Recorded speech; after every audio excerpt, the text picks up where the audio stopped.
Group D পরীক্ষার একটি প্রশ্নটিতে বলা আছে কোনো টাকার 2/3 অংশ 24,000 টাকা হলে ওই টাকার 3/20 অংশের মূল্য কত?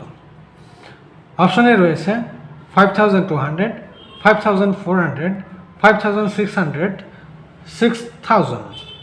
আমরা লিখতে পারি এই 2/3 অংশ 2/3 অংশ ইকুয়াল 24,000।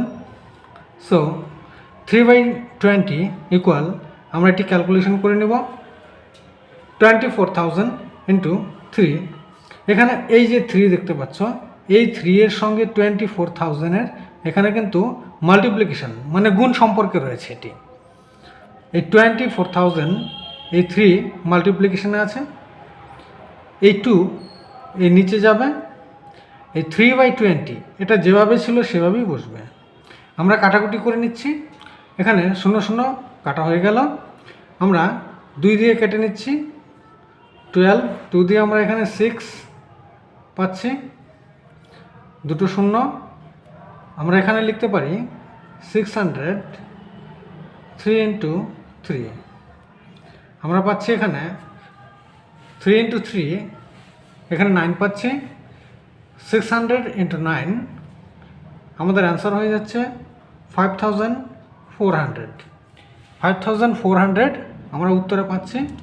এই অপশন বি আমাদের 5,400 আমাদের উত্তর হয়ে গেল। প্রশ্নটিতে বলা আছে কোনো সংখ্যাকে 3/10 দ্বারা গুণ করলে গুণফল মূল সংখ্যা থেকে 14 কম হয়।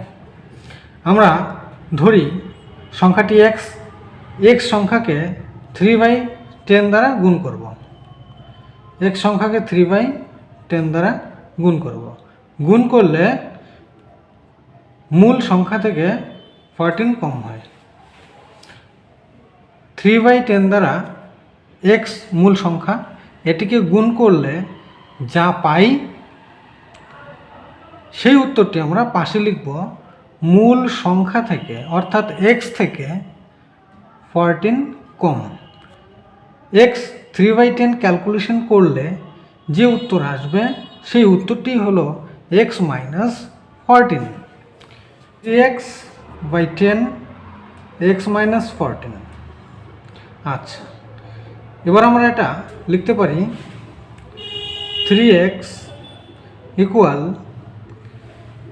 এই 10 x মাইনাস 14-এর সঙ্গে গুণ হয়ে যায়। আমরা লিখব 10x মাইনাস প্লাস 10xকে আমরা বাঁদিকে নিয়ে আসবো, মাইনাস 10x মাইনাস 140। এটা আমরা বিয়োগ করব। বিয়োগ করলে আমরা এখানে পাচ্ছি মাইনাস 7x। এ পাশে করে নিচ্ছি, নিচে জায়গা হচ্ছে না। Minus 7x equal minus 140। Minus minus cancel হয়ে যাচ্ছে এমনিতেই। x ইকুয়াল, আচ্ছা এই x এর সঙ্গে যে 7 রয়েছে এটি 140-র নিচে চলে আসবে। x এর ভ্যালু আমরা কাটাকুটি করলে কত পাচ্ছি?